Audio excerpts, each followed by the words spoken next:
राजस्थान ने पिछले 3 वर्ष में वन और वन्यजीव संरक्षण की दिशा में इतिहास रच दिया है। पहली बार बाघों की संख्या 100 के पार पहुंचना, 2 नए टाइगर रिजर्व की घोषणा, 2 और नए टाइगर रिजर्व की जल्द घोषणा की तैयारी, लेपर्ड कंजर्वेशन में रिकॉर्ड बनाना, झालाना के बाद आमागढ़ को नए लेपर्ड रिजर्व के तौर पर विकसित करना, टाइगर पार्क से गांव का विस्थापन, ऐसी बहुत सारी उल्लेखनीय प्रगति और प्रक्रिया पिछले 3 साल में अपनाई गई है, जो साबित करती है कि वन और वन्यजीव संरक्षण में विश्व के नक्शे पर राजस्थान का नाम तेजी से उभरा है।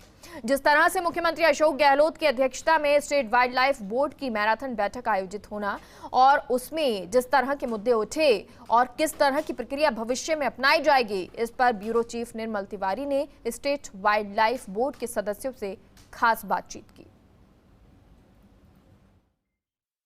कल सूबे के मुखिया अशोक गहलोत की अध्यक्षता में स्टेट वाइल्ड लाइफ बोर्ड की बैठक हुई और ऐसे समय पर बैठक हुई जब पूरे प्रदेश के जो जंगलात हैं वो एकदम हरे भरे हो रहे हैं। लोगों को इस बात का भी इंतजार है, जिस तरह से सरिस्का और रणथंभौर और कुंभलगढ़ में चूंकि 3 महीने का जो मानसून का दौर होता है उसमें सफारी बंद रहती है, तो लोगों को इंतजार है कि 1 अक्टूबर को पार्क खुलेंगे, किस तरह की नई व्यवस्थाएं देखने को मिलेंगी। आज देखिए, हमारे साथ स्टेट वाइल्ड लाइफ बोर्ड के 3 सदस्य भी यहाँ पर मौजूद हैं। रिनोन वाइल्ड लाइफर और स्टेट वाइल्ड लाइफ बोर्ड के सदस्य सुनील मेहता जी हैं, सिमरत संधू जी हैं, धीरेन्द्र गोधा जी हैं। इन्हीं से बात करने की कोशिश करते हैं। सबसे पहले सिमरत जी, आपके पास बात करना हम चाहेंगे। कल बोर्ड की बैठक हुई, किस तरह के सुझाव आपने दिए और उन सुझावों को लेकर के जो प्रतिक्रिया थी या जिसके ऊपर लगा कि हाँ बोर्ड इसको लेकर गंभीर है, किस तरह के ऐसे सुझाव थे?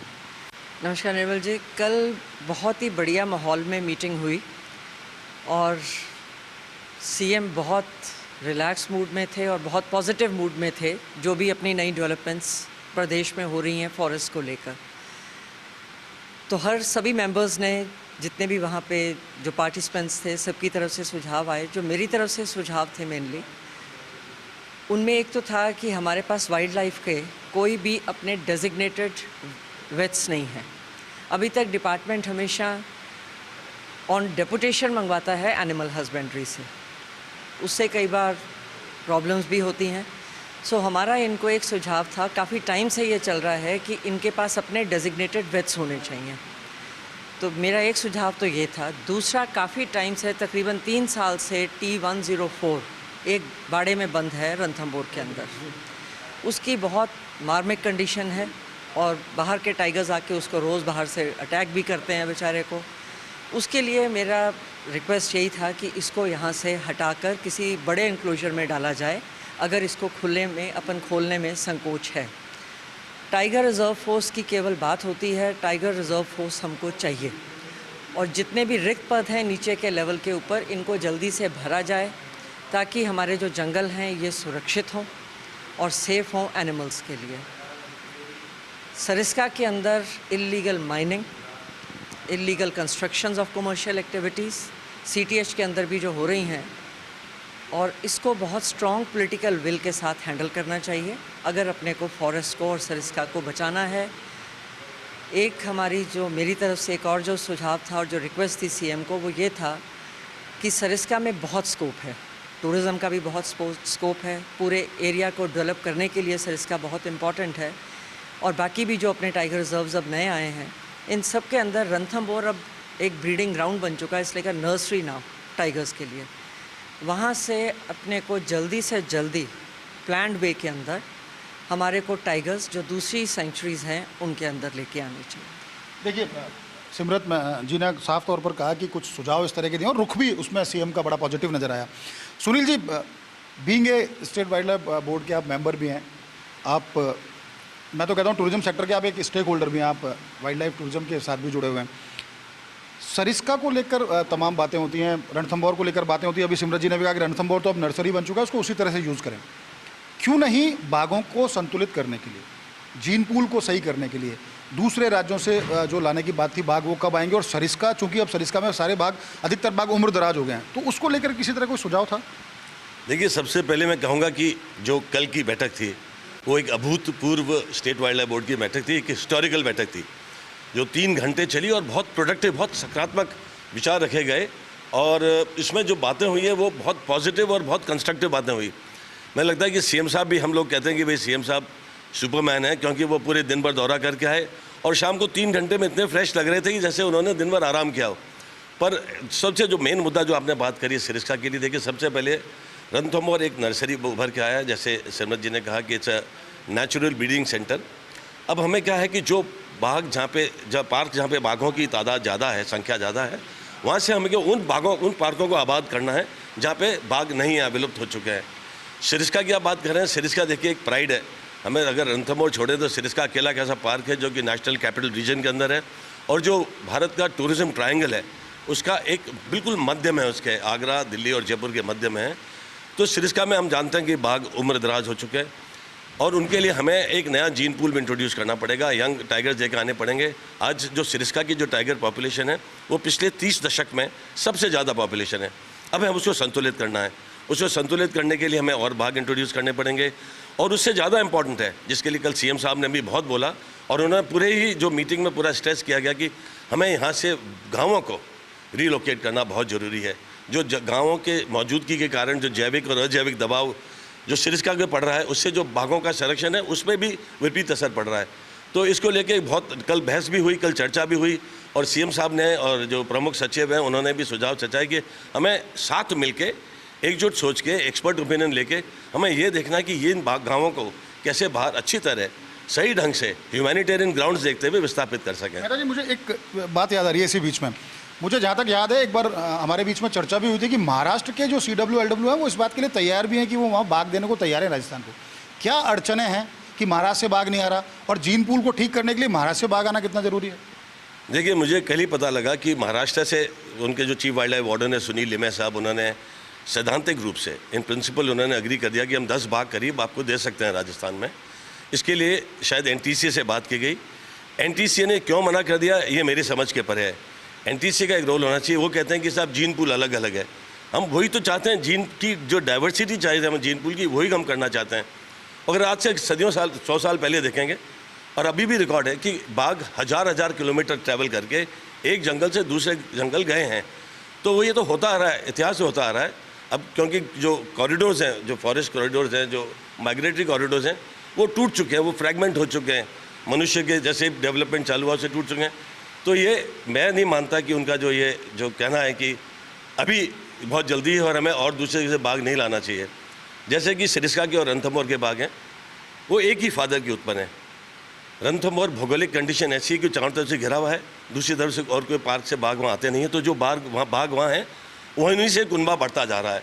उसी कुनबे से निकाल के हमने सिरसा में टाइगर लेकर आए और ये देखने को मिल रहा है कि अब जो इन ब्रीडिंग का डिप्रेशन जो सेटन हो रहा है, जो दुष्प्रभाव सेटन हो रहा है, उससे इंटेस्टिनल डिसऑर्डर बहुत से टाइगर्स में बांझपन बढ़ता जा रहा है सिरसा के बागों में, यूँ कहें तो बांझपन भी बढ़ता जा रहा है और जो इंटेस्टिनल डिसऑर्डर्स है वो भी बढ़ता जा रहा है। तो अभी आपने देखा है कि बहुत से जो टाइगर्स हैं जैसे ST6 जिसने सिरसा में बहुत समय तक राज किया, वो प्रोड्यूस नहीं कर पाया, वो नपुंसक माना गया। तो एक टाइगर जिसने पूरे एरिया को डोमिनेट किया था, उसने एक बच्चा भी सिरसा को कंट्रीब्यूट नहीं किया। सुनील जी, मैं आपके पास दोबारा भी आऊँगा। धीरेन्द्र गोदा जी भी हैं, स्टेट वाइल्ड लाइफ बोर्ड के मेंबर हैं आप भी। धीरेन्द्र जी, NTCA क्यों एंटी हो रहा है, इस पर तो अपन बाद में बात करेंगे, लेकिन एक मुद्दा मेरे को जहाँ तक ध्यान है, पिछली बोर्ड की बैठक में भी आपने उठाया था कुंभलगढ़ को लेकर के। हालांकि डिपार्टमेंट इस बात के लिए कीन है कि धौलपुर को पहले टाइगर रिजर्व बनाया जाए। कुंभलगढ़ तीसरा बनना था, चौथा नहीं बन पाया, तीसरा भी नहीं बन पाया, चौथा भी नहीं बन पाया, 5वें में भी उसकी ऐसी कोई उम्मीद नहीं। क्या कुंभलगढ़ को लेकर कोई बात हुई कल बोर्ड की मीटिंग में? सबसे पहले तो जैसे मेरे साथियों ने बताया कि कल की जो मीटिंग थी रात 9 बजे स्टार्ट हुई है, 12 बजे तक एकदम मैराथन मीटिंग चली। CM ने एक छोटे से छोटे इशू पे बहुत डिटेल बात करी, सबकी अपनी अपनी राय ली। Forest department, principal secretary forest लगातार CM को ब्रीफ कर रहे थे अपने अपने तरह से, उसमें हम सब ने अपनी अपनी बातें रखी। तो कुंभलगढ़ के लिए जैसे मैंने जो सुझाव दिए उसमें मैंने कहा कि कुंभलगढ़ को जल्द से जल्द टाइगर रिजर्व बनाना चाहिए। देखिए, जो जैसा मुझे पता लगा है कि Kumbhalgarh already 500 square kilometre area national park के लिए नॉमिनेशन के लिए भी उसका प्रपोजल जा चुका था एक बार। तो जो एरिया 500 स्क्वायर किलोमीटर के लिए अगर नेशनल पार्क बनने जा रहा था, उस एरिया को हम टाइगर रिजर्व नहीं बना रहे, ये समझ में नहीं आ रहा क्यों नहीं बना रहे। जैसा अभी और साथियों ने बताया, रणथंभौर फॉरेस्ट डिपार्टमेंट का, देखिए राजस्थान का फॉरेस्ट डिपार्टमेंट का ये सबसे बड़ा अचीवमेंट रणथंभौर पूरे विश्व में प्रसिद्ध है। अब लेकिन धीरे धीरे उसके टाइगर पॉपुलेशन बहुत ज़्यादा बढ़ रही है, तो उसको हमको कंट्रोल तो करना ही पड़ेगा। कंट्रोल कैसे होगी? तो भाई हम किसी चिड़ियाघर में डालेंगे नहीं टाइगर को, तो हमें टाइगर रिजर्व ही चाहिए। तो उसके लिए भी बेहतर है कि अगर धौलपुर भी बनाएं, तो देखिए स्टेट में जितने टाइगर रिजर्व्स हों, हम सब ये चाहते हैं कि स्टेट का नाम टाइगर रिजर्व के नाम पे भी टॉप पे रहे। तो अगर धौलपुर भी बनना है तो उसका भी स्वागत है। टाइगर स्टेट बन जाएगा इस दिशा में, राजस्थान की बात कुंभलगढ़ करें। अपने आप में इतना सुंदर है, देखिए बहुत उसकी भौगोलिक स्थिति बहुत सुंदर है, उदयपुर के पास है, उदयपुर का टूरिस्ट वहाँ रेगुलर उसको टूरिज्म लाने की जरूरत नहीं पड़ेगी, तो कुंभलगढ़ के लिए हमने अपना सुझाव अच्छा, रखा। इसमें एक सवाल मैं वापस आऊंगा जो मैंने शुरुआत की, एनटीसीए क्यों एंटी हो रहा है? क्या तकनीकी कारण है ऐसे कि एनटीसीए दूसरे राज्यों से जीन पूल बढ़ाने के लिए क्यों इस तरह की परमिशन नहीं मिल पा रही है हमारे? देखिए बिल्कुल ये तो बात उठी थी कल भी, और आदरणीय मुख्यमंत्री जी ने भी कहा है कि अगर ऐसी बातें आ रही है तो उनको दोबारा उनसे एक डायलॉग करने की ज़रूरत है एनटीसीए से भी। और देखिए सबसे पहले मैं आपको बता रहा हूँ, कल की मीटिंग से शुरुआत करते हैं। कल मीटिंग हुई, सबने अपने अपने सुझाव रखे। राजस्थान में जैसे फर्स्ट इंडिया ने भी अब एक न्यूज़ चलाई थी, और बहुत ही मतलब ऐतिहासिक न्यूज़ है, इतिहास में पहली बार ऐसा हुआ है राजस्थान में कि टाइगर की संख्या 100 से ज़्यादा बढ़ी है। ये हम सब ने और सबकी तरफ से मुख्यमंत्री जी को हमने बधाई भी दी। इस बात को देखिए ये भी समझना पड़ेगा, ये प्रोटेक्शन पूरा सबका मिलके जो प्रोटेक्शन है ना टाइगर को, ये उसी का नतीजा है कि आज हम देखिए रणथंभौर में 20-25 टाइगर होते थे सर, इसका 20 बाघ बीन हो गया था, और आज उस स्टेट में 100 से ऊपर टाइगर हो गए। फिर मुख्यमंत्री जी ने खुद ने एक बात सबको कही है कि फॉरेस्ट डिपार्टमेंट के साथ ज़्यादा से ज़्यादा लोगों को जोड़ें, बच्चों को जोड़ें, कुछ ऐसी नई नई चीज़ें करें जो पीपल्स मूवमेंट बने, जिससे ज़्यादा से ज़्यादा लोग जुड़ेंगे, जन सहभागिता है। जैसे अभी ये बात है विलेज रिलोकेशन के लिए बहुत डिटेल चर्चा हुई, मुख्यमंत्री जी काफ़ी गंभीर थे, उन्होंने भी कहा कि ऐसा कोई प्लान बनाइए कि जल्दी से जल्दी गाँव ज़्यादा से ज़्यादा रिलोकेट हो। अब आप देखिए सरिस्का में जो टीम काम कर रही है, उन्होंने विलेज रिलोकेशन पे खासकर अच्छा काम किया, जहां पिछले 12 साल में सिर्फ 2 विलेज गए थे, अभी 2 साल में 3 चले गए और 2 जाने वाले हैं। तो ये बहुत बड़े अचीवमेंट से काम हो रहे हैं। मुख्यमंत्री जी की लीडरशिप में बहुत अच्छा काम हो रहा है, डिपार्टमेंट बहुत अच्छा काम कर रहा है। डिपार्टमेंट अच्छा काम कर रहा है। सिमरत जी, एक सवाल आपसे पूछना चाहूँगा। देखिए हाफ डे फुल डे एक बड़ा यूँ कहते हैं कि अभिशाप बन गया था। अगर हम राजस्थान की बात करें, आप लोग, मेरे को ध्यान है आपने इस मुद्दे को कई बार पहले भी उठाया और कल भी 100% इसके ऊपर चर्चा हुई होगी। किस तरह की चर्चा रही, हालांकि अब किस तरह की चर्चा रही उसको बहुत गूढ़ तो उसमें जाने की जरूरत नहीं है, लेकिन फिर भी हाफ डे फुल डे को बंद करने से क्या फ़ायदे होंगे और सीएम का इसको लेकर रिएक्शन किस तरह का था? निर्मल जी, सरप्राइजिंगली जो हाफ डे फुल डे को लेकर जो उस पर बैन लगा, क्योंकि हमने वसुंधरा जी के टाइम पे इसका हमारी पूरी टीम ने बहुत विरोध किया था, पर अनफॉर्चुनेटली उस टाइम पे बंद नहीं हो सका। इसका पुरजोर सब ने स्वागत किया, ये नहीं कि कुछ एक लोगों ने किया, कुछ एक ने उसको फेवर किया हो। एक स्वर में सबका कहना था कि ये बहुत अच्छा हुआ। इवन सीएम का खुद का कहना यही था, इवन मिनिस्टर साहब का कहना ये था कि ये बहुत ही बढ़िया हुआ, जो फुल डे और हाफ डे का जो एनिमल्स के ऊपर प्रेशर पड़ रहा था। अब अगर आप पूछें ये क्यों अच्छा नहीं है, इससे एनिमल लगातार तनाव में रहता है। सारा टाइम गाड़ियाँ दनदनाती हुई घूमती हैं, इधर गेट खुल रहे हैं, उधर गेट खुल रहे हैं, इसकी चाबी कहाँ है, उसकी चाबी कहाँ है।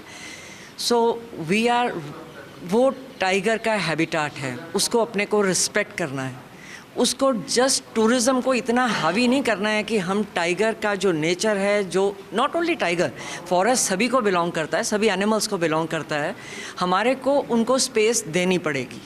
तो इसलिए इसका हम सब ने बहुत स्वागत किया एंड ये बहुत ही सराहनीय कदम है सरकार की तरफ से। जब सूबे का मुखिया ही इस बात को मान ले कि अच्छा कदम है तो फिर उसके आगे तो कुछ बचता ही नहीं है। सुनील जी, एक सवाल मैं फिर आऊँगा, कूनों को लेकर बहुत इन दिनों पूरे वर्ल्ड मैप पे कूनो छाया हुआ है। कूनो चीता आ रहा है, नामीबिया से 8 चीते आएंगे, 5 साल की प्रक्रिया है, फिर साउथ अफ्रीका से 24 चीते आ जाएंगे, उसके बाद आ जाएंगे 100-50 जो भी आप लाएंगे। मध्य प्रदेश तो राजस्थान क्यों नहीं, वो कूनो राजस्थान की सीमा से ही लगता है, खासकर बारां, शाहबाद, भैंसरोडगढ़ की बात करें, और पहले इसके ऊपर एक डिटेल्ड अध्ययन भी हो चुका है, एक स्टडी भी होगी। क्या कारण है कि हम अब बाघों में चूंकि हम नर्सरी बना चुके हैं, रणथंभौर को बाघ 100 से ऊपर हो गए, लेपर्ड में तो हम मिसाल हैं दुनिया भर में, चीता क्यों नहीं, गिर से लॉयन क्यों नहीं, और अगर दोनों आ सकते हैं तो फिर कौन सी जगह मुफीद हो सकती है इसके लिए? देखिए, जो साउथ अफ्रीका से टीम आई थी चीतों का अध्ययन करने के लिए, जिन्होंने इवेंचुअली उन्होंने कूनो पालनपुर के लिए उनको सहमति मिली है, उन्होंने राजस्थान में सरिस्का लेके, मुकुंदरा हिल टाइगर रिजर्व लेके, उन्होंने बहुत सी ऐसी स्थान जो चिन्हित किए थे जो बोले कि उससे बेटर यहाँ पे चीतों के पालने के लिए, चीतों को बसाने के लिए यहाँ पे उससे बेटर एनवायरनमेंट है। पर मैं सोचता हूँ कहीं ना कहीं जो जानवरों के लिए न कोई बाउंड्रीज होती है, न कोई सीमाएँ होती है, न राज्यों की सीमा होती है, न देशों की सीमा होती है। माइग्रेटरी बर्ड्स हज़ारों मील उड़ के हिंदुस्तान आती हैं, हिंदुस्तान से वापस जाती हैं। तो ये हमें ये जो राजनीतिक सीमाएं हैं उनको लांघनी पड़ेगी। हमें देश का भला सोचना पड़ेगा, एक राज्य का नहीं। और राजस्थान क्योंकि राजस्थान में जो कंजर्वेशन के एफर्ट्स हैं और जो यहाँ पे टीम काम कर रही है वो मैं कहता हूँ विश्व स्तरीय है। तो अगर हम क्योंकि अगर हमारे मन में पॉलिटिकल सहमति नहीं है तो हमें उसको राज्य को जो हमारी नेचुरल हिस्ट्री है या जो हमारी संपदा है, जो प्राकृतिक संपदा है, उससे राज्य को वंचित नहीं रखना चाहिए। एक रामगढ़ विषधारी पर भी आऊँगा। आप लोगों ने बड़े मेहनत किया, धीरेन्द्र जी भी हैं, सिमरत मैम है, आप हैं। रामगढ़ को लेकर देखिए, ऐसा मैंने कभी नहीं देखा आज तक कि इतनी जल्दी से कोई टाइगर रिजर्व बनाओ, तुरंत उसमें टाइगर की आप को रिलोकेट भी कर दो, वहाँ शिफ्टिंग भी कर दो। कोशिश ये भी की जा रही है कि वहाँ उसका मैटिंग पार्टनर के तौर पर जो पहले से एक टाइगर पहुँचा है उसे हो। किस तरह के काम वहाँ होने चाहिए और मतलब ऐसा रहे कि बिल्कुल संतुलित विकास हो, तेज़ी से विकास हो? देखिए, ये तो बहुत अच्छा काम हुआ, त्वरित गति से टाइगर पहुँचाया गया, पोस्टिंग हुई गई। पर मैं सोचता हूँ कि इंफ्रास्ट्रक्चर जो डेवलप होना चाहिए जिसको टाइगर रिजर्व बनाने के लिए, सिर्फ बाघ जाने से टाइगर रिजर्व नहीं बनता है। वहाँ पे चाहिए कर्मचारी, फोर्स, फील्ड फोर्स चाहिए, वहाँ पे सुविधाएं चाहिए, चौकियाँ चाहिए, पानी के अरेंजमेंट चाहिए, प्रे बेस डेवलप करना चाहिए। वो सब साथ साथ होना चाहिए। सिर्फ एक टाइगर जाने से टाइगर रिजर्व नहीं बनता है। और हम मुकुंदरा का एक्सपीरियंस देख चुके हैं। तो मैं कहता हूँ रामगढ़ विषधारी के साथ फूंक फूंक के कदम रखना चाहिए और हमें वो जो गलतियाँ वहाँ हुई है वो नहीं दोहरानी चाहिए। बोधा जी, गलतियाँ दोहरानी नहीं चाहिए। सुनील जी ने साफ तौर पर कहा कि मुकुंदरा को हमने कब्रगाह बना दिया था एक समय। एक बाघ से 7 बाघ हो गए, 7 से 1 ही रह गया, 6 खत्म हो गए।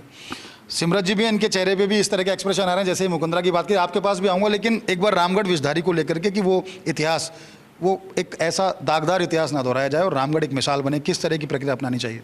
देखिए, सबसे पहले तो रामगढ़ एक ऐसा टाइगर रिजर्व इसका भी एक हिस्टोरिकल वो है कि 2 टाइगर रिजर्व घोषित होते ही 2 महीने में वहाँ टाइगर शिफ्ट कर दिया डिपार्टमेंट ने। ये भी एक विक्ट्री है स्टेट की कम से कम। अब बात आती है कि वहाँ जैसा मेहता जी ने कहा कि एक पूरा हमको स्ट्रक्चर चाहिए, साथ साथ काम करें। देखिए, अभी वहाँ टोटल एरिया मेरे हिसाब से 1063 स्क्वायर किलोमीटर का वो टोटल जंगल है। वहाँ 2 टाइगर जा चुके हैं। स्टाफ वहाँ जितना होना चाहिए उतनी तो पोस्टिंग ही नहीं है और अभी बहुत कम, शायद मेरे हिसाब से 30-35 ही फॉरेस्ट गार्ड हैं। और वहाँ बहुत ज़्यादा ज़रूरत है होम गार्ड लगाए जाएँ, बॉर्डर होम गार्ड्स हो, यहाँ रेंज ऑफिसर्स हों और उनको सबसे बड़ी बात है उनके प्रोटेक्शन के संसाधन दिए जाएं। अभी तो इमीडिएट वो काम, ये कल हम सब ने सुझाव भी दिए हैं मीटिंग में, तो इस पे काम होगा तो बहुत जल्दी। और ये तो खैर भविष्य के गर्त में छुपा है, वहाँ क्या होगा, लेकिन हमारा सुझाव यही है कि ज़्यादा से ज़्यादा फूक फूक के कदम रखें, मुकुंदरा नहीं दोहराया जाए। बल्कि मैं तो ये कहूँगा मुकुंदरा में भी दोबारा टाइगर शिफ्ट कराने के लिए हमें और प्रयास करने चाहिए। सिमरत जी, मुकुंदरा को लेकर जो आपके चेहरे पे एक्सप्रेशन आ रहे हैं उनको शब्दों में व्यक्त कर दीजिए। मुकुंदरा को लेके जब ये शिफ्टिंग शुरू हुई थी, हमने एक PIL लगवाई थी और उसमें बहुत स्टडी करी गई थी मुकुंदरा के ऊपर। इसमें फिर NTCA का रोल आता है। NTCA को मतलब कई जगह पे हम लोग क्वेश्चन कर देते हैं, पर NTCA ने जो भी SOPs बनाई हैं, स्टैंडर्ड ऑपरेटिंग प्रोसीजर्स, ये बहुत मेहनत के साथ बनी और बहुत एलेबोरेट बनी है। आप पूरी दुनिया में देखिए, पूरे वर्ल्ड में देखिए, कोई भी जो यूनिट होता है जो सक्सेसफुली चलता है, उनके SOPs को फॉलो किया जाता है 1 by 1। टाइगर एक स्टेट की या किसी की नहीं, इट्स अ नेशनल प्रॉपर्टी और हम सब इसके लिए actually we are duty bound कि इनको प्रोटेक्ट करके रखें। मुकुंदरा में अनफॉर्चुनेटली इनको NTCA ने परमिशन दूसरी तरफ दी और बना दिया गया दूसरी तरफ। वहाँ पे कोई स्टडी नहीं हुई, सिर्फ एक पॉइंट को रखने के लिए कि वहाँ पे टाइगर शिफ्टिंग होनी है, आनन फानन में वहाँ पे बाघ को शिफ्ट कर दिया गया। तो अभी जो सुनील मेहता जी ने आपको बोला कि सिर्फ टाइगर ले जाने से तो टाइगर रिजर्व नहीं बनता है ना, उसके बाद वहाँ पे ना तो बाड़ेबंदी भी करी गई, 30 करोड़ रुपया खर्च के वहाँ पे एक एनक्लोजर भी बनाया गया। क्या फ़ायदा हुआ? उसके बीचों बीच में से शेर गायब हो गया, किसी को यही नहीं पता कि वो शेर गया कहाँ। तो किस किस्म की प्रोटेक्शन उस बाड़ेबंदी ने करी, क्या किया वहाँ पर? NTCA के जो 3 पॉइंट्स थे आप सबको पता है, उनकी they are very serious points कि वो वहाँ पे किस प्रॉपर जांच ही नहीं हो पाई और आनन फानन में सब कुछ हो गया। सभी बड़े खुश थे जी, एक के बाद एक से 7 बाघ हो गए और फाइनली 1 बचा, बाकी सब ख़त्म हो गए। इसलिए मुकुंदरा को जो आप कह रहे हैं खुशी नहीं थी मेरे को, क्योंकि वो सब याद आ रहा था कि हमने किस कदर कितनी मेहनत से वो PIL लगवाई थी और उसमें सब पॉइंट्स लिखे गए थे कि ये सब कुछ होगा और जो कुछ लिखा गया था एग्जैक्टली वही हुआ वहाँ पर। तो ये सब गलतियाँ अब हम रामगढ़ विषधारी में नहीं करें। वहाँ पे हमारे को बहुत ज़्यादा चौकस रहने की ज़रूरत है। वहाँ पे पूरी जितनी भी फोर्स की ज़रूरत है हमारे को वो फोर्स लगानी पड़ेगी और रामगढ़ विषधारी को दूसरा मुकुंदरा नहीं बनने दिया। सुनील जी, एक अंतिम सवाल, क्योंकि समय का भी अभाव रहता है। सिमरत जी ने एक बहुत बड़ी बात करी कि मुकंदरा में जिस तरह से हुआ, क्या एनटीसीए जो अब एंटी हो रहा है उसमें मुकंदरा सबसे बड़ा फैक्टर है या एकमात्र फैक्टर है?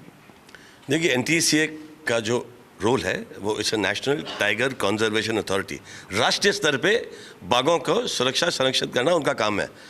पर जैसे आपने पहले बोला, जो आपके पहला शब्द थे, उन्होंने आपने एनटीसीए को एनटीसीए बोला, और कुछ हद तक आप सही हैं। मैं मानता हूं कि एनटीसीए को अपने मतलब देश के हित में ऊपर उठ के काम करना चाहिए। एनटीसीए का काम सिर्फ टूरिज्म को मॉनिटर करना ये नहीं है। एनटीसीए ने एसओपीज बनाई हैं, उनको फॉलो करना चाहिए। बहुत डिटेल स्टडीज़ के बाद सुप्रीम कोर्ट की गाइडलाइंस की पालना में एनटीसीए ने जो बना गया, गठित हुआ है, उसका ये सोचना चाहिए कि आज बहुत से देश में ऐसे पार्क हैं जो टाइगर विहीन हैं, और बहुत से ऐसे, जैसे महाराष्ट्र है, महाराष्ट्र में चंद्रपुर डिस्ट्रिक्ट है, वहाँ पे 350 टाइगर हैं। वहाँ टाइगर के कारण रोजाना almost alternate day man animal conflict हो रहा है। वो भाग देने को तैयार है, पर कोई ना कोई बहाने से, क्योंकि वो बाघ राजस्थान नहीं आ जाए, तो मुझे लगता है कि वो कहीं ना कहीं इस बहाने से कुछ न कुछ बहाना साइंटिफिक। मैं रोक रहा हूँ, राजस्थान नहीं आ जाए या सरिस्का नहीं आ जाए, दोनों एक बार। उनका एनटीसीए का है राजस्थान नहीं आ जाए, और कुछ राजस्थान के जो तत्व हैं वो नहीं चाहते सिरिस्का जाए।